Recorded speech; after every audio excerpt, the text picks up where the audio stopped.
we'll talk about independent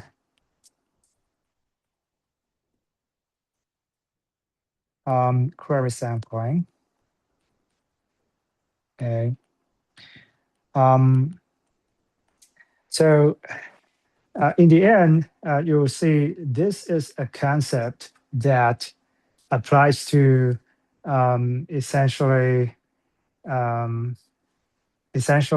any data structure problem. But today, we will illustrate the idea using range reporting as an example, as a representative example. Okay.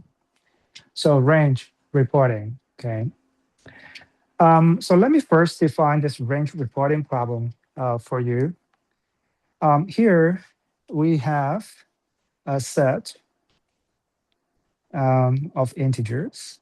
Okay, so let's say this is a set of n integers. Okay. So in this range reporting problem, you want to answer queries. So what is a query? So given a query interval, actually this is let's say an interval, call it Q. Okay, so the interval has the form like this. Okay, so it's a range. So the query returns return everything in the data set that is covered by the query interval. Okay, something very rudimentary. Okay, so if I say, well, I want you to give me a data structure that can answer this type of queries, I believe this is something that everybody is able to do. For example, you could have a binary search tree over S. So that takes only linear space. And then if you have a query interval, you can easily answer the query in how much time. So you're able to do log n plus, say, out. Okay, out here refers to the output size, which is the number of elements that you want to report. Okay, so this is fairly easy. In fact, if you don't care about updates, you can even store these integers in a sorted array. Okay, sorted array. Okay, and then when I give you an interval like this, you can find the location of x. So this is essentially to say you find the successor of x in the sorted array, and also this y, you find the predecessor, and then you want to report everything in between, right? So that will also allow you to do log n plus out. Okay, good. But this is not query sampling. This is query reporting. All right.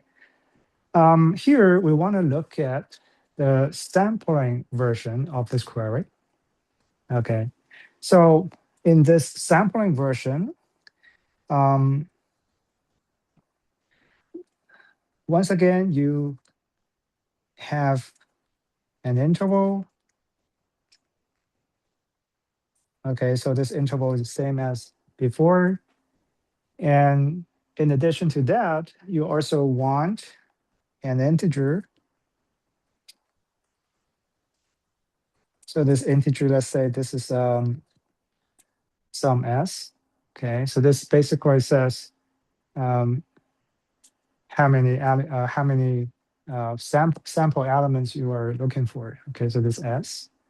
Okay, so here you would like to perform sampling from the query result. Okay, so this is Q intercept S. So that's the query result. Okay, so once again, you want to return.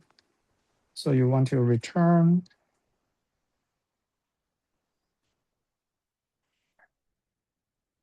you want to return S sample elements. drawn from Q intersecting S. Okay, so that is a high-level description of the problem. Okay. Well, whenever we say sampling here, um, you can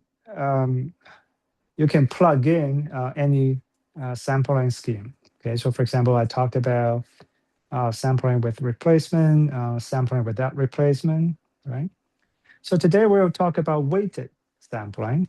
Okay, so here, when I say this drawn, so this means, according to weighted sampling. Okay. So these S sample elements, they are independent in today's discussion. They're independent. All right. So you want to sample basically S times, repeat that, right? Okay, S times, and each time you want to draw a sample from the query result according to the weighted sampling scheme. Okay. All right. So now let's define this weighted sampling. So for weighted sampling, we need to associate every element as with a weight. Okay, so here I'm going to refine this. Okay, so each element in, let's say E, okay, in the data set S, okay, carries a weight, carries, let's say, an integer weight. Okay, so call this weight, let's say WE. Okay, all right, good. Now, if I say you would like to perform weighted sampling over this Q intersect S, I hope that is already clear. All right, so um, that is from the previous seminars. Okay, so let's change this color. All right. Okay. So remember, in general, if you have a set, and inside the set, the elements carry weights. Okay. So when I say I want to perform weighted sampling from the set, and then essentially I'm saying that you would like to draw a random element. So this random element can be any element in the set, but with a probability that is proportional to the weight of this element. You see what I mean? Okay, so that should be quite clear, right? Because this is something that we have talked about many times. Okay, good. So another way to look at this problem is to think about generalization of the alias method. So remember the alias method? Is this Yes. continuous interval or it's a discrete? It's a continuous interval, okay? So I was saying you can think about this problem as generalizing the alias method. Okay, generalizing the alias method. Do you remember the alias method? We will need the alias method today, okay? So the alias method basically says no range, okay? No range at all. Or you can say x is minus infinity and y is positive infinity, so no range at all. And you want to sample from a given set S, okay? There we're able to draw a sample element in constant time, if you still remember, okay? And you want to, if I say I want to have S independent samples, and then what you need is to repeat this S times, okay? However, the alias method does not support conditions. Okay, so here you would like to have a data structure that is more powerful than the alias method, and the data structure should be able to support conditions as well. Okay, so I'm going to stop here briefly and see if you have any questions you want to ask. The repeat S times for alias method. How do you? Because these elements are with replacement.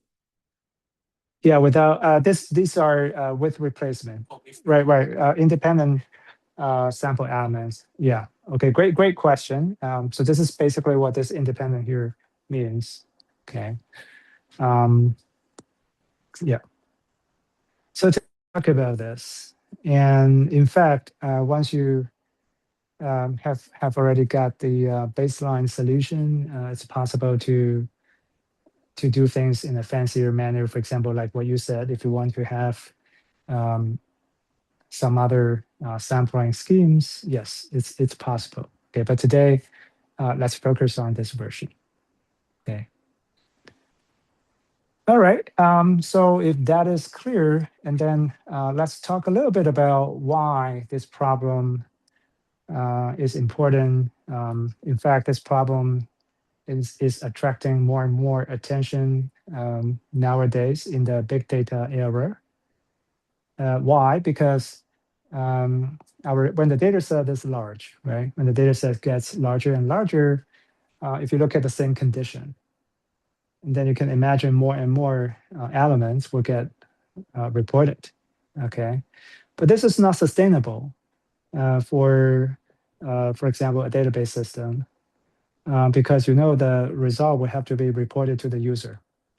So the user will have to spend time looking at the result or waiting for the result. Okay. So traditionally, if the query result is small, and then it would make sense to sit in front of a computer and wait for the entire result to be displayed on screen. But if the result gets larger and larger, and then it takes a huge amount of time, just wait for the result. Okay. Same is true if you want to say write the result to the disk to a file so that you can take a look at it later. But this takes time. Okay. On the other hand, in a lot of applications, you don't really need the entire result.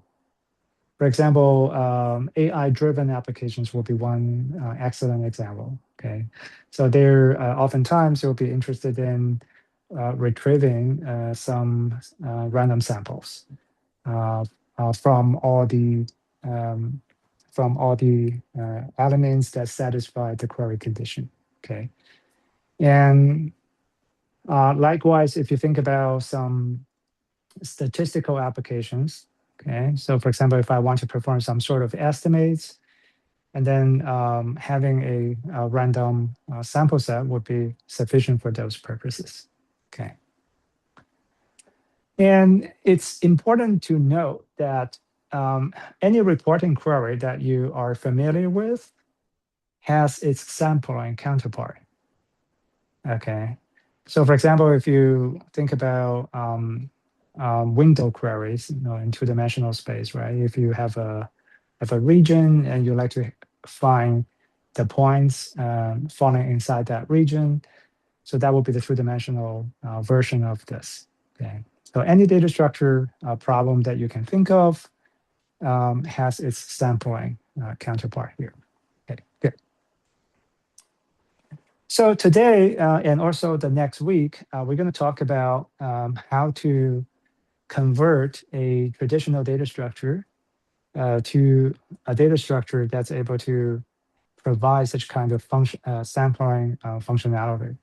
So we'll be talking about weighted sampling because this is more non-trivial than non-weighted sampling. Okay. All right. So that's the problem. Okay. Well, today we'll see how to achieve the following guarantee. Okay. So we'll be able to do big O of n space, and we'll be able to answer a query in log n plus s time. A number that you give along with the query, indicating how many sample elements you're looking for. Okay, so we're able to do this, all right?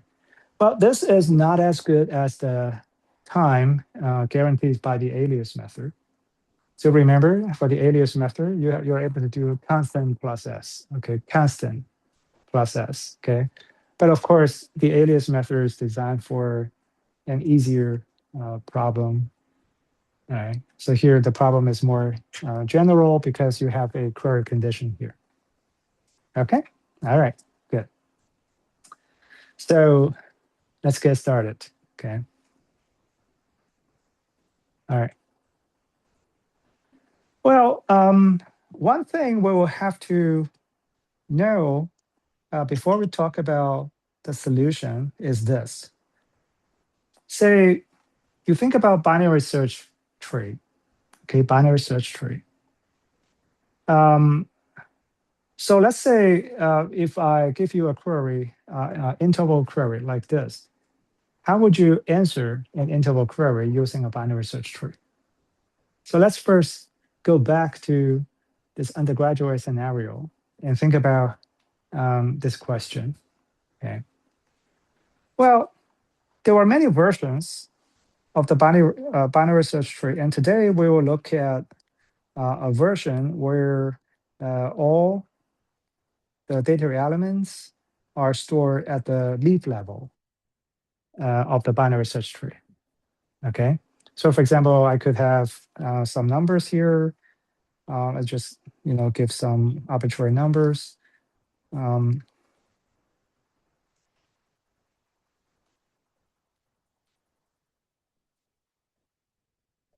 Okay, let's say numbers like this. Okay, so let's say my data set has 8 numbers. Okay.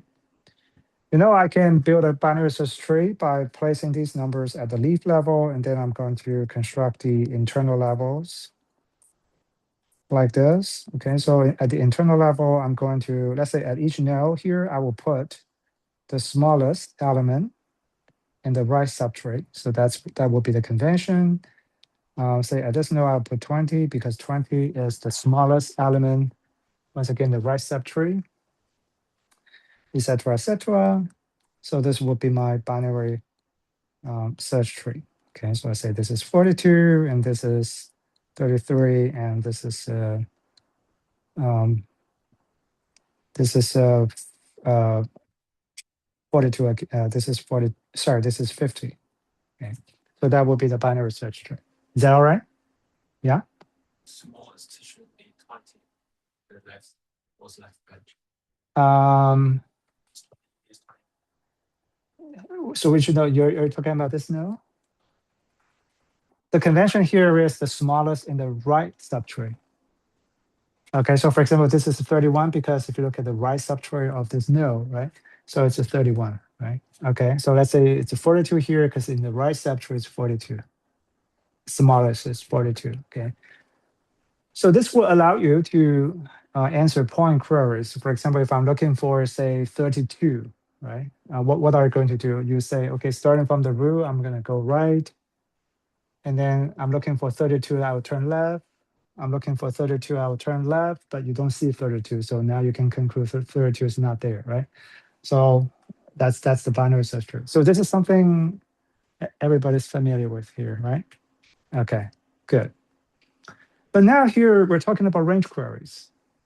Okay, range, right? So let's just say that you have this range, let's say from 11 to 45. Okay, how are you going to answer a range query like this using the binary search tree? By the way, this is the interval from 11 to 45. Okay, so I want to report everything in between, right? So how are you going to answer this range query using this binary search tree? Okay.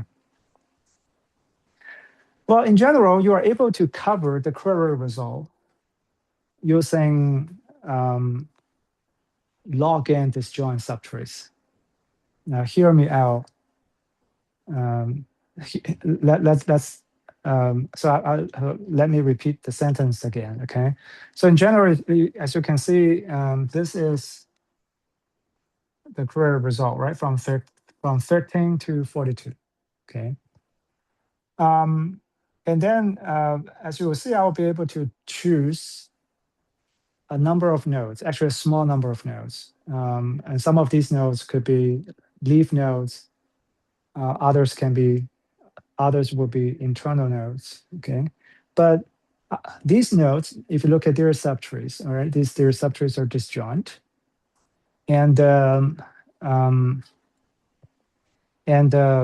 subtrees together will cover the entire query result, nothing but the query result. Okay.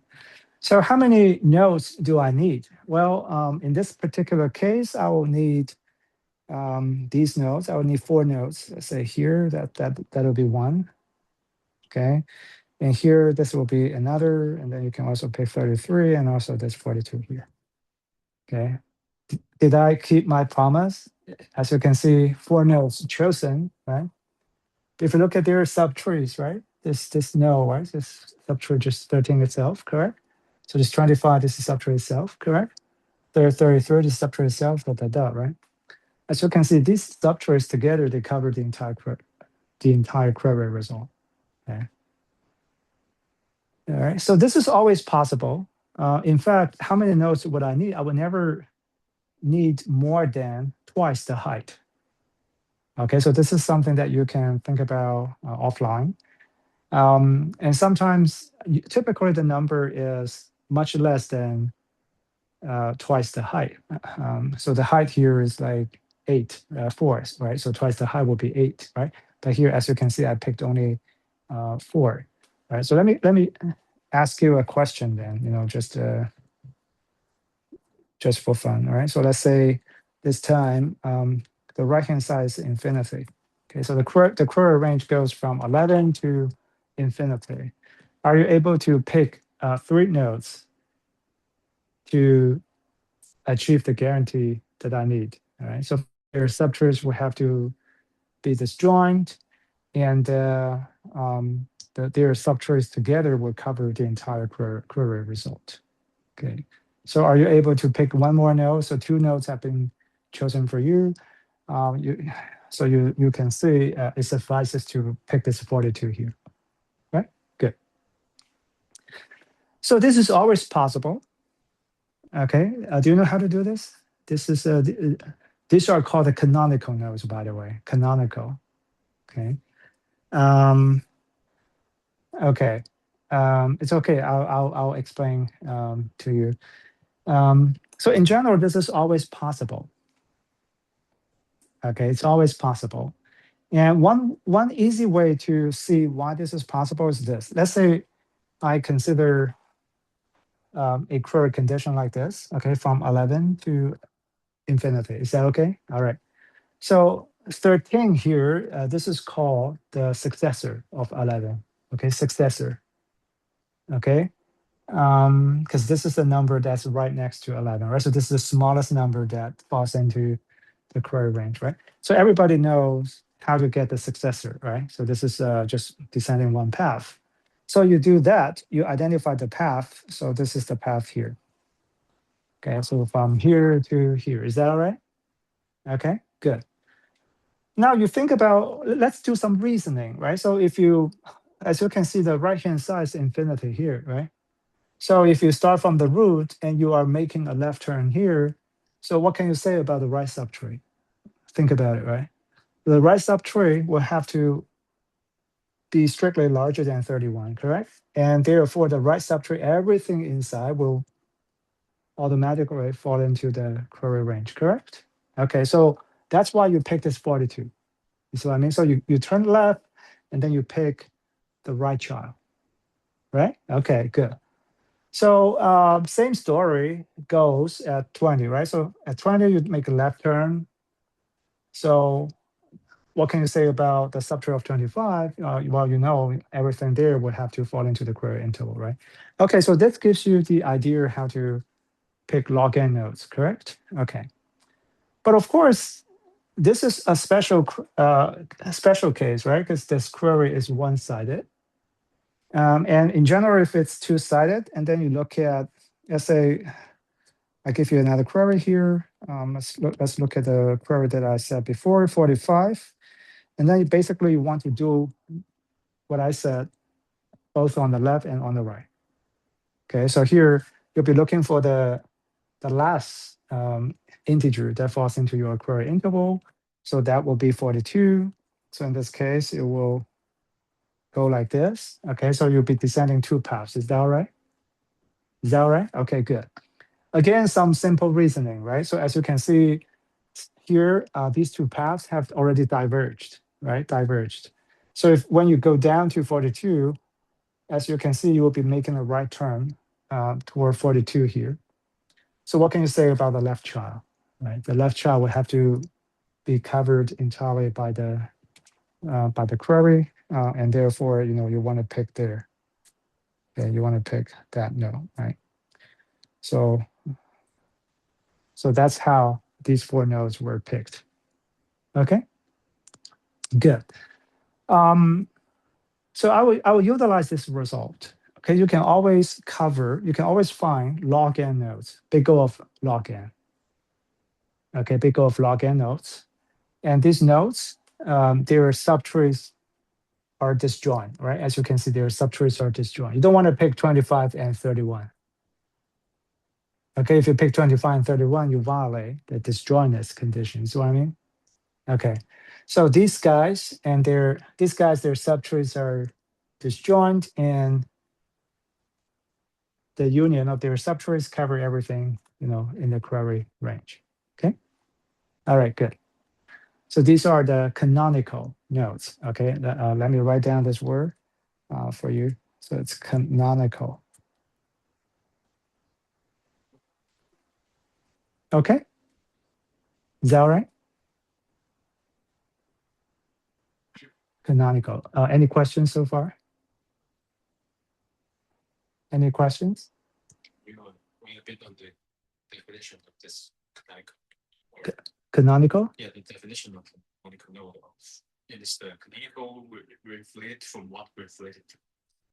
Yeah, so this is a set of nodes. Actually, in my definition here, right, this is a set of nodes whose subtrees are disjoint, and their subtrees covered all the numbers in the query range. Okay. And I said you can find log n, big O of log n, such nodes to satisfy the property. Okay. So that's how I define this canonical, right? I actually gave you already an algorithm for finding these canonical nodes. Okay. So today we don't have many people, so we can take it slow. This is a very useful data structure technique that is often applied in theory. Okay, so it will be a wonderful idea to pick it up. Okay. So are you convinced? Are you convinced this is possible? Are you convinced? Yeah. Okay. So are you convinced now? This login nodes are always doable, right? Good. Nice. So if I say once you have this observation, it will be very easy to obtain our first data structure.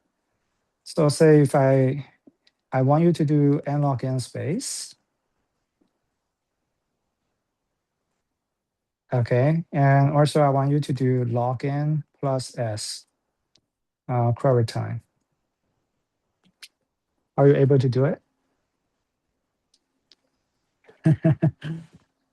So once again, the problem that we are dealing with is weighted sampling. Okay, so every element carries a weight. So these are the elements. I'm not showing you their weights.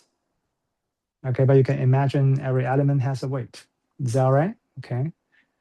Now from here to here, on these 6 elements, I like to perform weighted sampling. Okay, weighted sampling. And now I ask the question, is it possible to do n log n space? And then I forgot the n there, right? So I want you to do log n plus s query time. Okay, I think you might have some ideas already, right? Yeah, yeah, tell us. So we can skip the weights and calculating the total weights of the interval. Here, right, from 11 to 45, right? Okay. It weights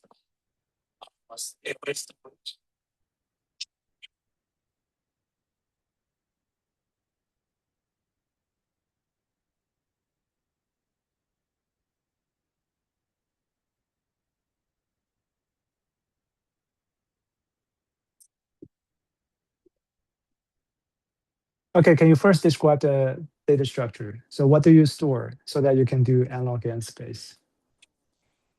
We think we can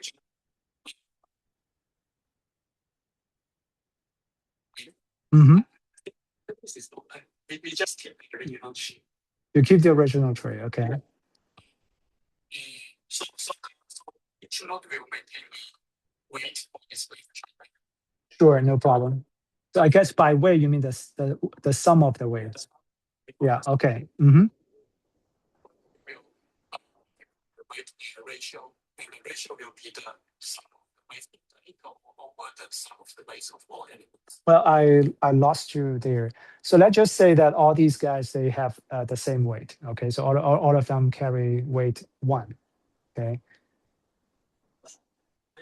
This idea will lead to a S log after query time.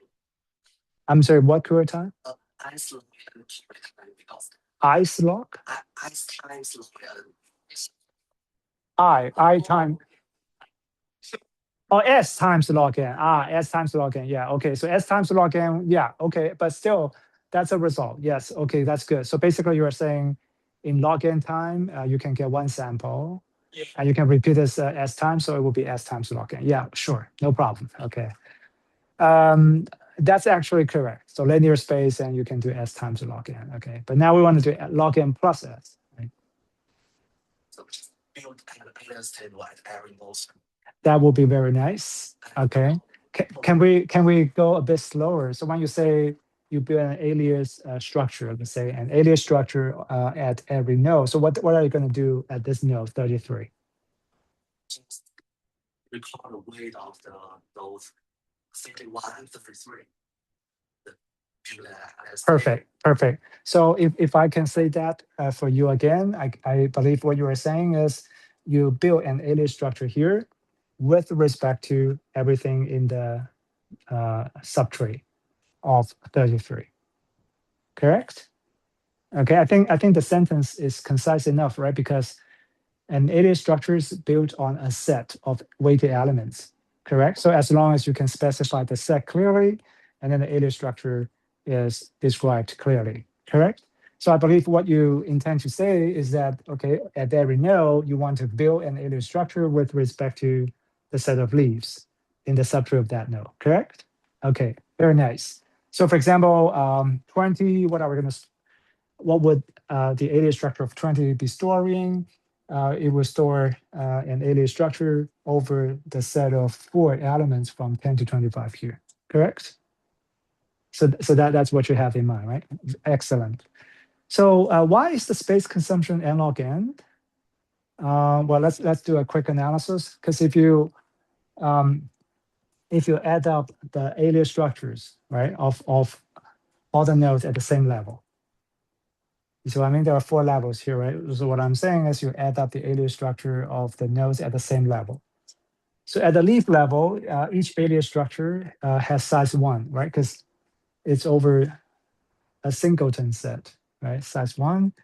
So you have n of them, and therefore the space at the leaf level is n. Now at the previous level, once again, it's n, because you have 4 of them, but each has a size of 2. Right? You see what I mean, right? So if you add up the space of the alias structures at the same level, it's always n. But you have log n levels, correct? So the space consumption is n log n. Okay, good.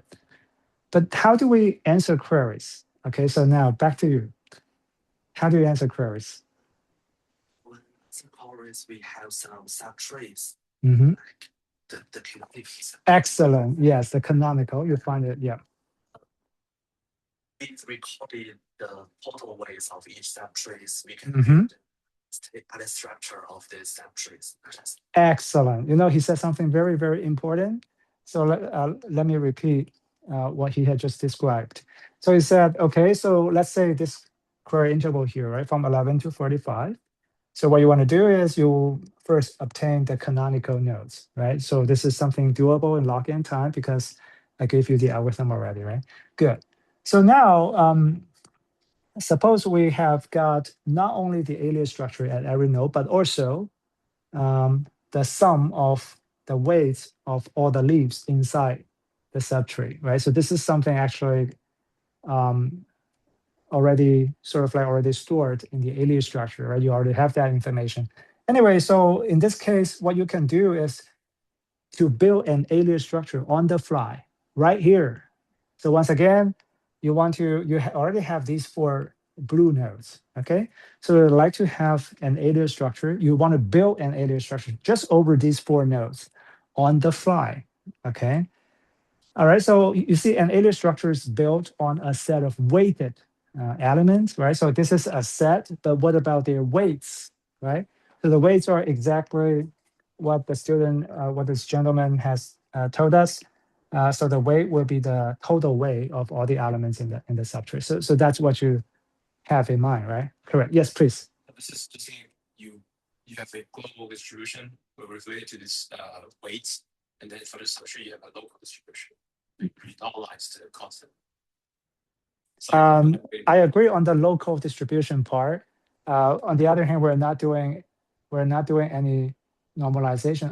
Unless you are saying the weights. The normalization is with respect to the query range. Is that what you're saying? No, the subtree. For the subtree, I'm sorry, you are talking about the query definition or you're talking about the data structure? The table?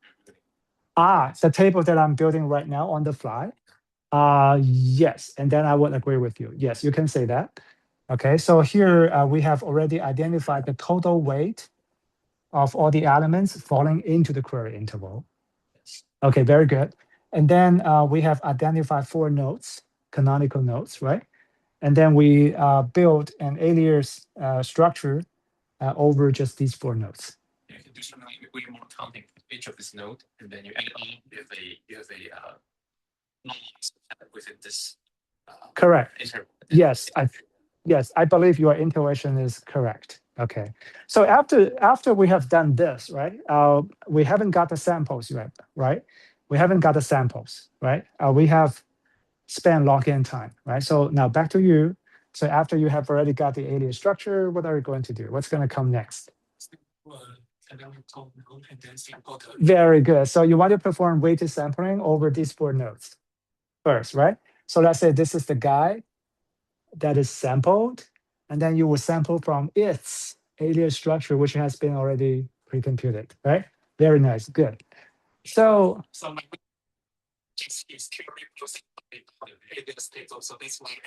yeah, exactly. Okay. So now this is how we take one sample, correct? One sample element, right? So if you want to take S sample elements, how come it is not S times login? Because each alias table only takes 1. Yes, that too. However, I think it's equally important to say that the alias structure on the 4 blue nodes only needs to be constructed once and then used again and again. Correct? Okay, excellent. Indeed, so that would be the first data structure, okay, and login and then login plus S. Very nice.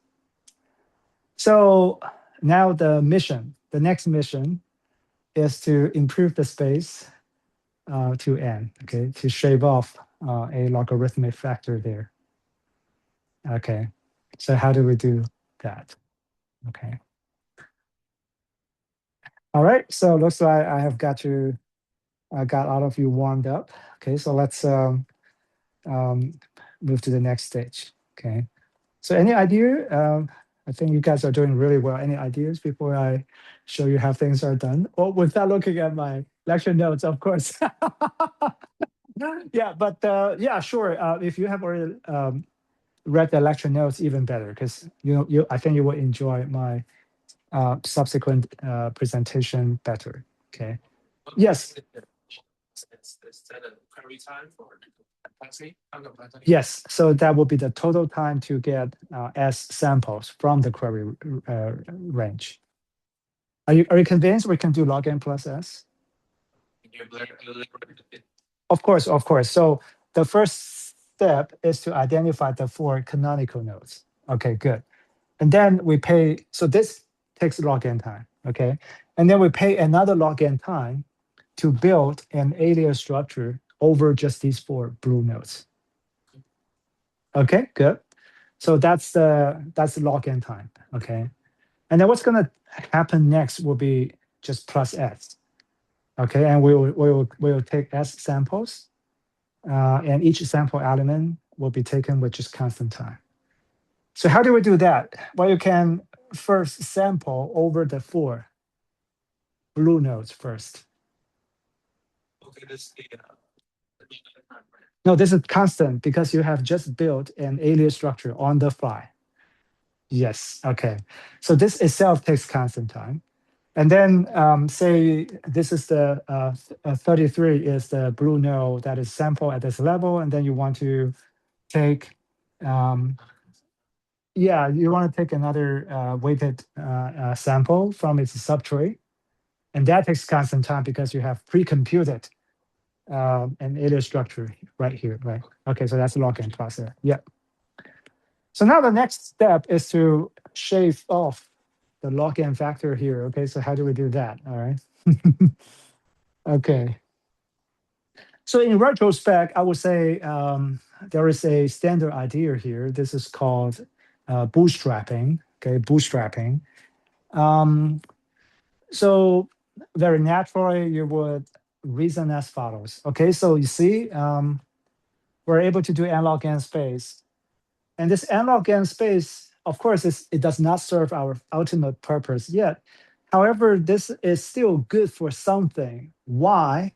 Because imagine if we were able to construct a subset, and the subset has a size of n over log n. So I repeat, now imagine you can do a subset, and this subset is n over log n, okay? You only have n over log n, so many elements. If that is the case, and then you can afford to build this data structure over those elements, and then the total space consumption will still be within budget. So that I would say that would be the starting point of this bootstrapping approach. Okay, so let's quickly write down what I just said, right? So suppose I got this S prime. So S prime, just like S, right? So this is an input to the this independent query sampling problem. However, the size of S prime is, let's say, less than or equal to n over log n. Okay, all right. Now you are able to build what we said, right? Over this S prime, right? The space is going to be okay because the space is going to be S log S prime, sorry, S prime size, and then log S prime, correct? So if you work out the math, and then you will see that this is bounded by n. Is that right? Do I have to show you this? Look. So this is bounded by n over log n, and then times log s, right? Log s is definitely bounded by log n. As you can see now, this is just big O of n, right? Okay, good. I think that would be a very, very important clue. Okay. That will be very important clue. So now you know this n log n space structure is useful somehow. Okay, now the next step is to think about how to use how to utilize this observation. Okay. All right. All right. So if you have a little bit of experience with this, I would say the following idea would come to you quite naturally. Okay. After you have already made this observation. Okay. All right. So here, let's say we have the original set of points like this. Okay, so this is these are one-dimensional points. Okay, one-dimensional points, right? So this is the integer domain. Okay, so what I would like you to do is to get them sorted as they are from left to right. Okay, here on screen, and now I would like you to cut them into pieces, cut them into sub-arrays, cut them into chunks. Okay, so I go from left and I will stop when I have collected log n points here. Okay, so here this will be a chunk. A chunk is a subset, but this subset has precisely just log n points. Is that all right? Is that all right? Okay, so I will call this, let's say, I1, right? So I1 is a subset.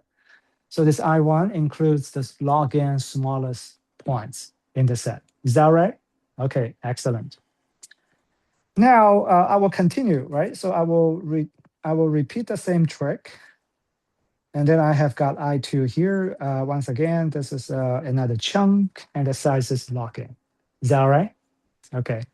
So I keep on doing this, and eventually I have how many chunks?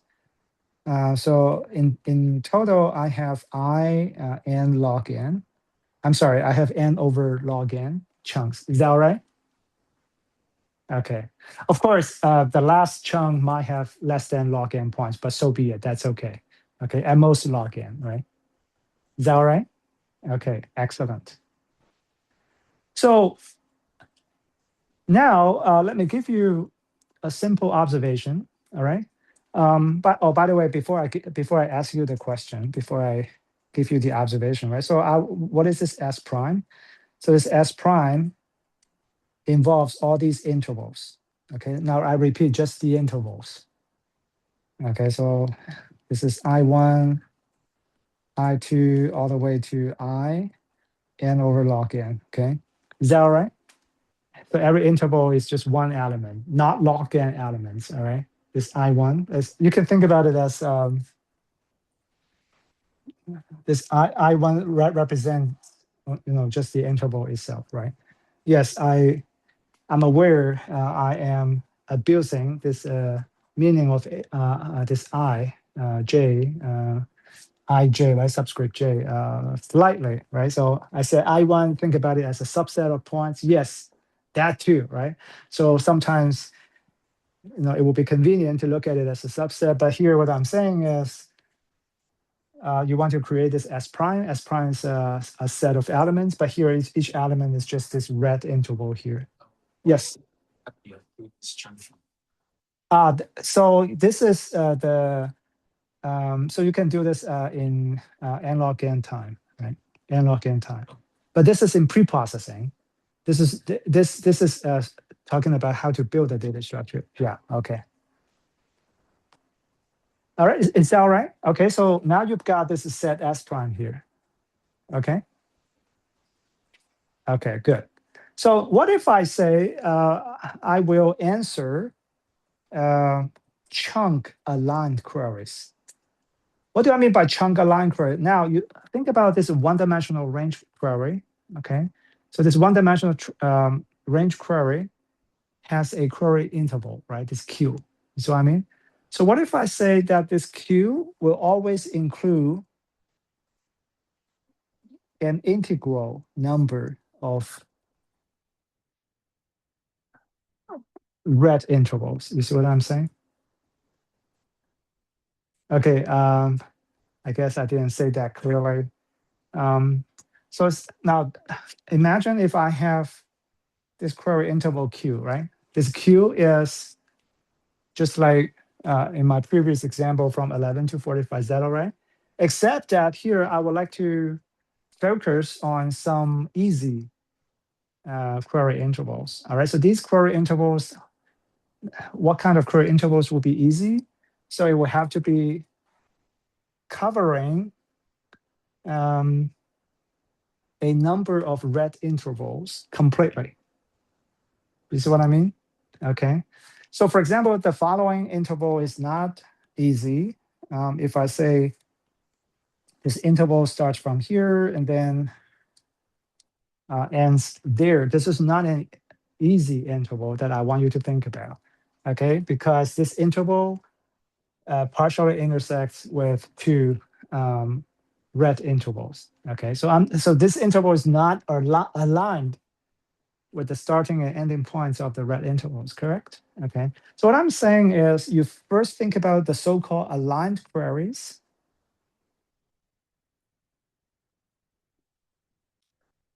We must have this as ordered to ensure that this. Yeah, the intervals, these red intervals, they are naturally ordered, correct? Because think about the way that I created them, right? Okay. So now, say this query is an aligned query, right? Because as you can see, it starts here, it starts from here, it ends here. So you can see it covers every interval either completely or nothing. You see what I mean? Okay, good. So if I say I want you to, if I say I want you to deal with such kind of queries in log n plus s time, are you able to do it? Okay. With this chunking idea and also with this structure here to help you, are you able to do it? Okay, so this is basically the last obstacle standing between you and the final solution. Okay. Okay, just to be sure we're on the same page, can someone repeat my question, please? What did I ask? What queries are we talking about and what is the goal we want? One algorithm that carry on this multiple interval cover within this Q interval. Uh-huh. Yes, okay. Yes, I also want the data structure. Okay, the data structure will need to have linear space and it should be able to answer this kind of queries in log n plus s time. So are you able to do that?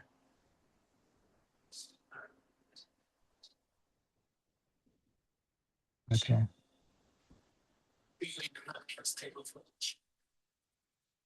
Build an alias table for every interval. Yes, that will be part of the data structure. Okay, and why would that be okay? Why would that be linear space?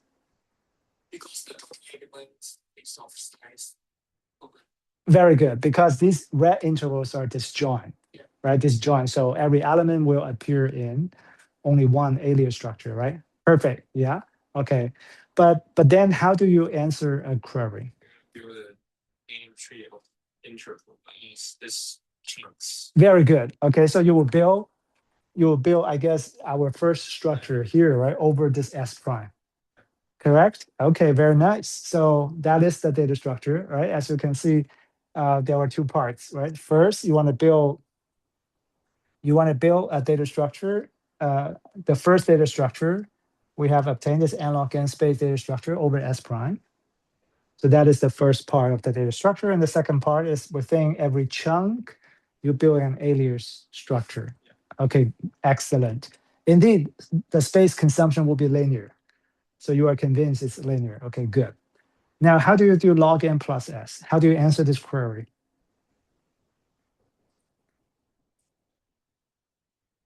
Linear in what? Linear in n. So you can see it's n, right? It's n over log n. Right, okay.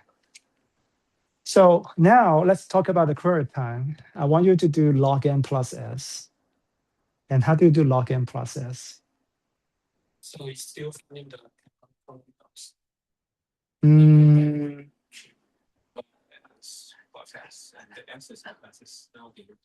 Well, you can actually, you know what? You can actually describe things at the level of the first structure. You don't really have to go inside the first structure anymore. So I think it's like the first structure, and the low level is another.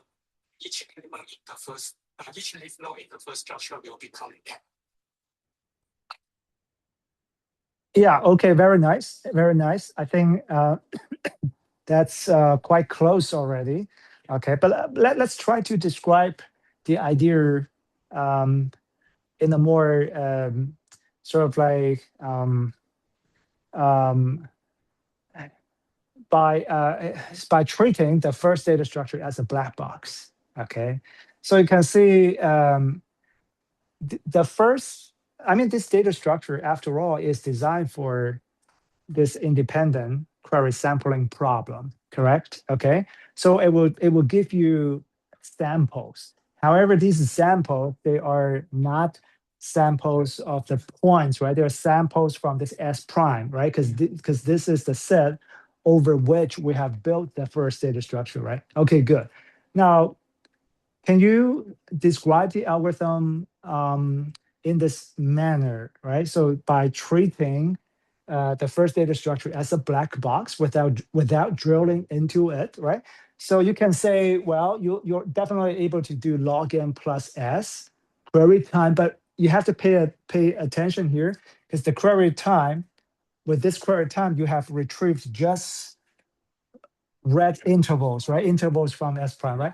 According to what? According to their weights, right? So very good. So one thing I guess we forgot to fully describe just now was that when you create this data structure over S prime, how did we create the weight of every ij here, right? Of course, it will be the sum of the weights inside. Okay, very nice. So now you do log n plus s. You have already got s red intervals. Now what do? You sample within it. Correct. Exactly.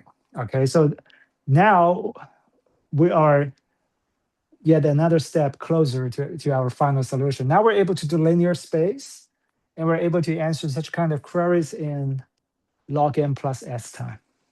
As not as I think it should be small, something small that should be not even S because we don't have that much. It should be S pi because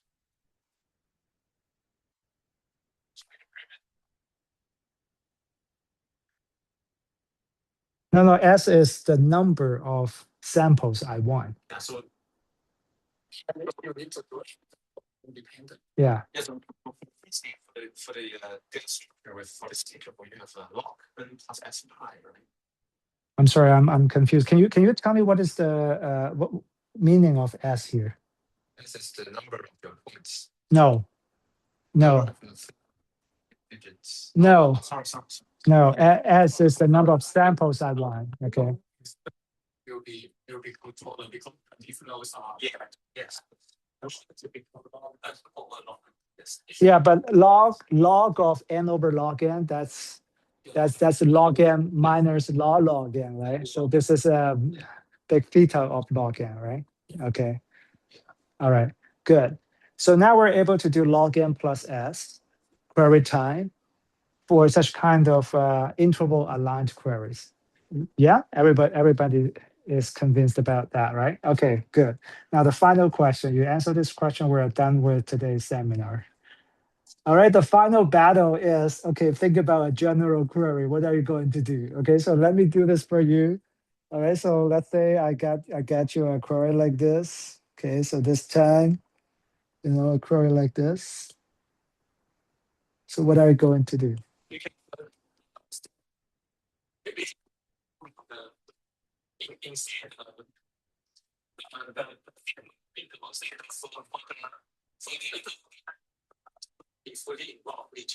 Mhm. Mhm. Excellent, excellent. Okay, okay. So let me try to rephrase what he has just said. Okay, so to say it my way, I would say, hey, you know what? There is a crucial observation here, right? So there are only two intervals that can be partially intersecting your query range. Is that right? There's also some extra good news here. Every interval is pretty small. You see what I'm saying? There are only log n points inside every chunk, right? So you can actually afford to look inside every chunk. You see what I'm saying? Okay, excellent. So if that is the case, why don't you cut the query into three pieces? Right? So now let's look at these three pieces. How about you see this is the first piece? Let's call it Q1. Okay. Now there's also a piece in the end, so that's called that Q3. Is that all right? So now we got a middle piece Q2. Do you know how to handle Q2? Q2 is an easy query, right? Because this is interval aligned. Well, this is ugly. I'm going to move the boundary of Q3 a little bit. It's not really changing things, but just to allow you to see that this is indeed aligned, right? Good. So you have these three parts. Now, one final thing that you have to figure out is, how do I properly get a sample from these three by looking at these three parts together? You see what I'm saying? The weights that you said. Exactly. So basically, it's the typical two-level idea again, right? So you want to first figure out what's the total weight inside Q1? What's the total weight inside Q2? What's the total weight inside Q3, right? The weights, you only have three weights here, right? So these three weights can be obtained quite easily. You see what I'm saying? So you can get this login time, you can get this login time, no problem, right? You can also get this login time. Excellent. So as you said, right? So you said, for Q1, we can afford to build an alias structure on the fly, right? That takes only login time, right? And same for Q3, correct?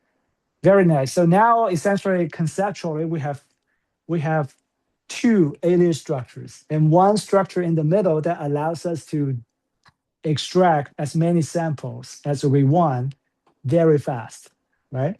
So I would say you can first generate S samples at the level of these Q1, Q2, Q3. And then suppose you are going to extract S1 samples from Q1, S2 samples from Q2, S3 samples from Q3, and then you just go ahead and you use the corresponding data structure to do the trick, right? And yes, there you go. So now we're able to do log n plus S. Okay, all right. So next week, we're going to talk about how to utilize this idea to convert essentially any tree data structure in a database system, in a say R tree, whatever, X tree, quark tree, we'll be able to convert all those data structures into the corresponding structure to support sampling. Okay, so basically you have a universal approach. Okay, all right, so that's everything I have for today.